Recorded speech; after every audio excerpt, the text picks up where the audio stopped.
മീനച്ചിലാർ പുനരുജ്ജീവന പാക്കേജിന് പണം അനുവദിക്കണം. Mani C Kappan MLA. മീനച്ചിലാറിലെ വെള്ളപ്പൊക്കം റിപ്പോർട്ട് ചെയ്യുവാൻ മുഖ്യമന്ത്രി VD സതീശനുമായി ബന്ധപ്പെട്ടപ്പോൾ ഇക്കാര്യം ചർച്ച ചെയ്തെന്നും പുഴയിലെ മണ്ണും മണലും നീക്കം ചെയ്യാൻ ഉത്തരവിട്ടതിൽ നന്ദിയുണ്ടെന്നും കാപ്പൻ പറഞ്ഞു.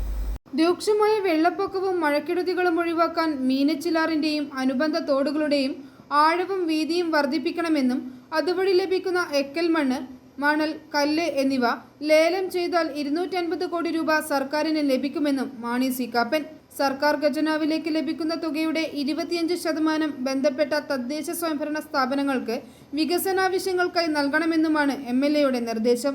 ഇടുക്കി ജില്ലയിലെ വാഗമൺ കുന്നിൽ നിന്നും ആരംഭിക്കുന്ന മീനച്ചിലാർ, പൂഞ്ഞാർ, ഈരാറ്റുപേട്ട, പാല, ഏറ്റുമാനൂർ, കോട്ടയം പട്ടണങ്ങളിലൂടെ ഒഴുകി ലോകപ്രശസ്ത ടൂറിസ്റ്റ് കേന്ദ്രമായ കുമരകത്തെത്തി വേമ്പനാട്ട് കായലിലാണ് പതിക്കുന്നത്.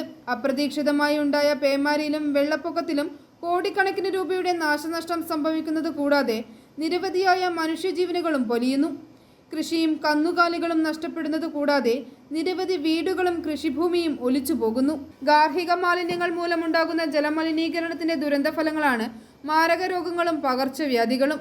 ഇതിനെല്ലാം പ്രതിവിധിയാണ് മീനച്ചിലാർ പുനരുജ്ജീവന പാക്കേജെന്നും അതിനായി അടിയന്തിരമായി 25 കോടി രൂപ അനുവദിക്കണമെന്നും ജലവിഭവ വകുപ്പ് മന്ത്രി മോൻസ് ജോസഫിന് നൽകിയ നിവേദനത്തിൽ മാണി സി കാപ്പൻ ആവശ്യപ്പെട്ടു. പാലാ ടൗൺ മുതൽ അരുണാപുരം സെന്റ് തോമസ് കോളേജ് വരെയുള്ള ഭാഗം കല്ലുകെട്ട് സംരക്ഷിച്ച് ഒരു മ്യൂസിക്കൽ വാക്ക് വേ ആയി രൂപാന്തരപ്പെടുത്തണം. വേമ്പനാട്ട് കായലിന്റെ ആഴം വർദ്ധിപ്പിക്കുമ്പോൾ ലഭിക്കുന്ന എക്കലും മണ്ണും മണലും ഉപയോഗിച്ച് ഒരു പുതിയ ടൗൺഷിപ്പ് നിർമ്മിക്കണമെന്നും കാപ്പൻ ആവശ്യപ്പെട്ടു.